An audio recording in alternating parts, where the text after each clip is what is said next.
For those of you that wonder where money goes for Autism Speaks, Owen, who is an unsung hero, brother of his older brother who has autism, travels to and from St. Louis for the third time. Here, we're up at 5 in the morning to get ready for a trip out to St. Louis for what may be his final visit to St. Louis for research on autism.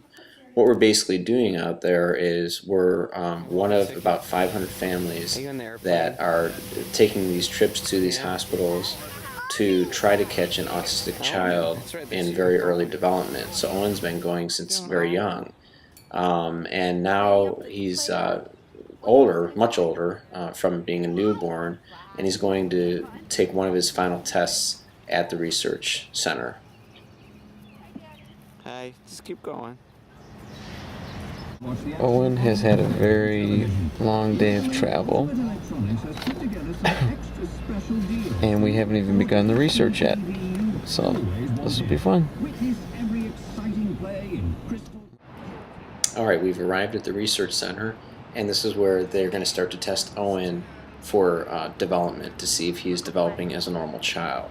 If he had autism, they would already have probably detected that at this phase. And here I interview one of the researchers. So we're going to see a total of 166 families at our site, both control and families who have an older child who has autism. Okay. And then there are 4 sites across the U.S. who are each going to see 166. Okay.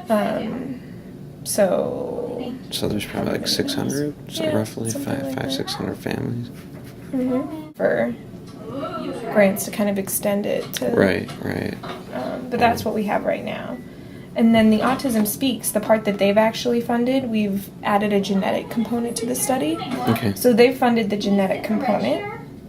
And then they've also funded, we do, which we haven't, our site hasn't started doing, we've started the genetic component, but we're still waiting on some supplies to do, because there are blood draws.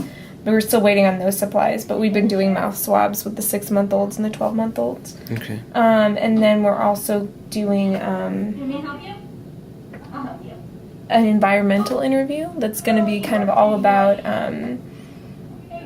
the pregnancies, all of the mom's pregnancies, so all of Bonnie's pregnancies, and just kind of a bunch of environmental factors around that. It's a really in-depth interview.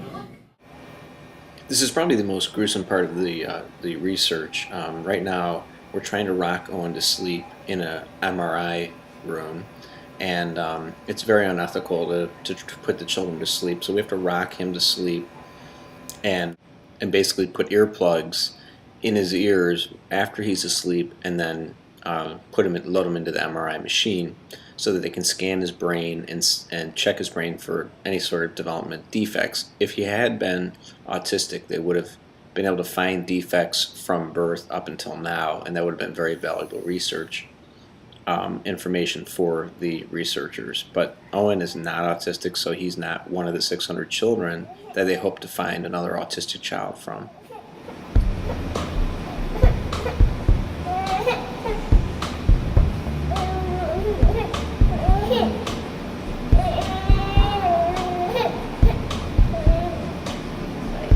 One love, one love,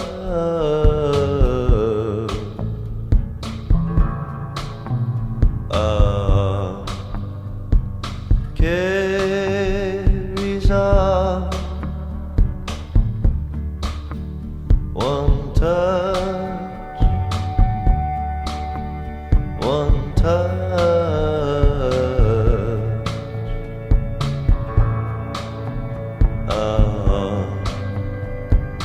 Carries on.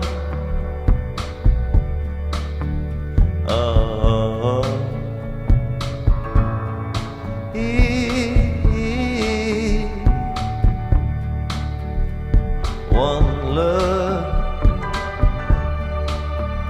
one love.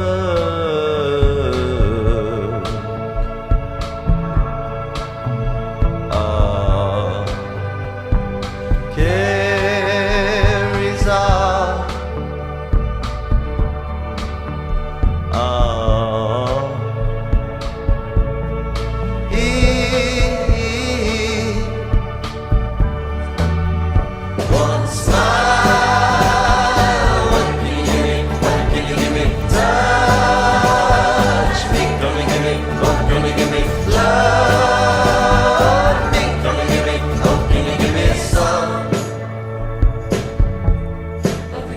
carries on.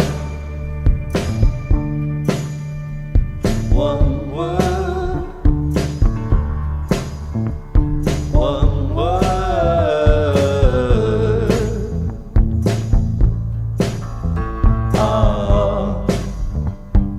Carries on. One smile, one smile.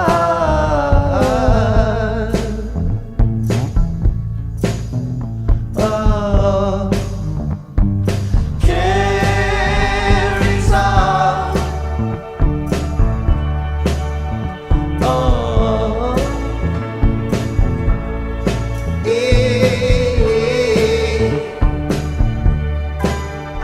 one love. One love, yeah. Oh, carries on. Oh, one